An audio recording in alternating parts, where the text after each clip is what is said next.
Unaudited একটা funded একটা প্রতিষ্ঠান হচ্ছে ডিজিএফআই। প্রয়োজনে প্রতিষ্ঠানটাকে ব্যান করে দিতে হবে।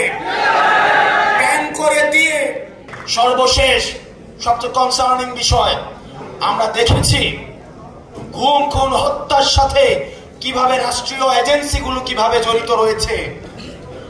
5 আগস্টের পূর্বে আমাদেরকে ভিলেন বানানোর চেষ্টা করা হয়েছে। আমরা দেখেছি এজেন্সিগুলো মিডিয়াকে নিয়ন্ত্রণ করে, এজেন্সিগুলো হচ্ছে ব্যুরোক্রেটদেরকে নিয়ন্ত্রণ করে। সেজন্য ডিজিএফআই নামে যে সংগঠনটি রয়েছে সেটির বিরুদ্ধে যথাযথ ব্যবস্থা নিতে হবে। পৃথিবীতে আর কোন অর্গানাইজেশন নেই। আপনি যদি সিআই এর কর্মকাণ্ড দেখেন, তারা ইন্টারনাল এই ডোমেস্টিক পলিটিক্স নিয়ে তারা কখনোই, আপনি দেখবেন ডিজিএফআই বিদেশে বাংলাদেশ নিয়ে কি ষড়যন্ত্র হচ্ছে সেটি নিয়ে কোনো তথ্য নেই। তারা একটা রাজনৈতিক দলের সাথে আরেকটা রাজনৈতিক দলের, একটা রাজনৈতিক নেতার সাথে আরেকটা রাজনৈতিক দলকে কিভাবে মুখোমুখি দাঁড় করিয়ে দেওয়া যায় সেটি নিয়ে তারা দিনরাত হচ্ছে ব্যস্ত থাকে। আমরা বলবো আপনারা আপনাদের কাজ করেন।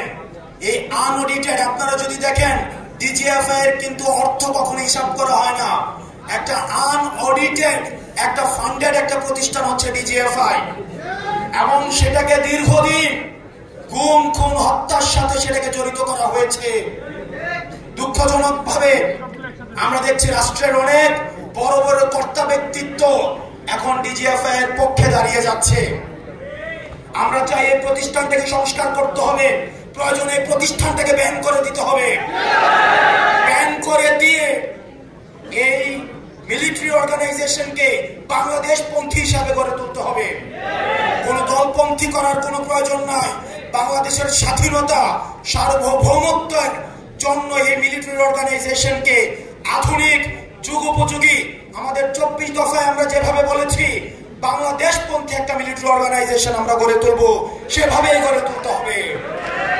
প্রিয় যুব সমাজ, অ্যাডমিনিস্ট্রেশন, মিলিটারি এবং মিডিয়া সংস্কারের জন্য এবং পরবর্তী বাংলাদেশ বিনির্মাণের জন্য আমাদেরকে সবাইকে ঐক্যবদ্ধভাবে কাজ করতে হবে।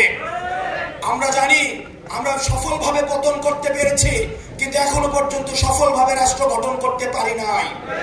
সুতরাং সফলভাবে রাষ্ট্র গঠন করতে হলে আমাদেরকে সবাইকে ঐক্যবদ্ধ থাকতে হবে।